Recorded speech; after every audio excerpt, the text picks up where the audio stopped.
What's going on, guys? I'm back with another video. In this video, I will be talking about some updates for the AP test and the whole entire AP exam situation, because College Board has come up with some more news about how the test will be administered and how the whole testing process will be in these crazy, unprecedented times. Alright, guys, so College Board is once again back at it, and this time they released a lot of news, and some news is very influential, very important. Like, for example, this is probably one of the bigger pieces of news they released. There will be no webcams. In terms of, there will no longer be an online proctor, or the idea of an online proctor looking at you, watching you take the test, which I mentioned 2 videos ago. I mentioned how it would be really weird when you're taking a test and you know that someone is looking at you through your webcam, and you may feel some anxiety because of that, and that can lead to you making some mistakes. But no worries, because College Board will not be using the webcam feature at all to look at you, seeing if you're cheating or any of that sort of things. And again, the exam is open note, so I think College Board realized that, hey, the chances are people are going to cheat, and the people could easily cover up the webcams, make an excuse saying the webcam broke. So let's just eliminate all that, make the AP test open note, let's not use webcam at all, and we'll see how it goes. Another piece of important news that they released is that, yes, the AP exam for each exam is 45 minutes, right? For each topic is 45 minutes. So the AP Calc exam is 45 minutes, AP Physics exam is 45 minutes, etc. But you will also get 5 additional minutes to submit the AP test, right? So they have their own platform for submissions, just like how at college we have our own platform as well.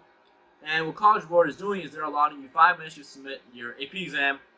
And they think that 5 minutes is good enough time. Within 5 minutes, you'll be able to get yourself situated, finish the exam, and within that 5 minutes, submit it to whatever server they're looking for. Now, this is quite interesting, and this could be room for a lot of discussion.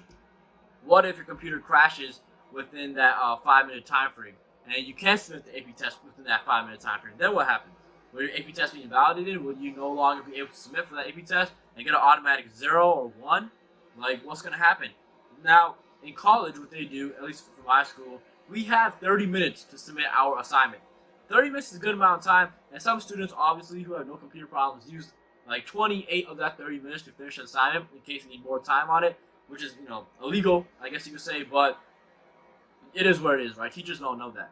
But for those students who do have computer issues and connectivity issues, it takes them at least like 25, 26 minutes to actually be able to submit the assignment or the project.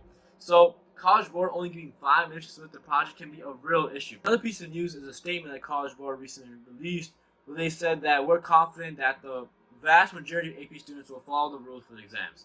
I like how they said vast majority, because they know there's going to be students who obviously consult other students, maybe are on group FaceTime calls saying, what's the answer number 2, what's the answer number the 3rd FRQ for the AP Calc section, etc. They also said that students will not be awarded for points or materials that can be found online or in textbooks. I'm guessing what this means is that there are certain questions that College Board uses for the FRQs that you see time and time again. The only difference being like the name is different or the values are different, but the whole methodology is the same. You see that in AP Calc, AP Comp Sci a lot, where it's almost the exact same FRQ, like almost the exact same, minus a couple of words, minus a value. I think College Board is getting rid of all of those for this year's exam, and they're drafting totally new problems that you've never seen before, nothing like it at all, because that's the only thing that could be meant by when College Board says that they will be having material that cannot be found online or in textbooks. Now, once again, colleges have not directly addressed this issue.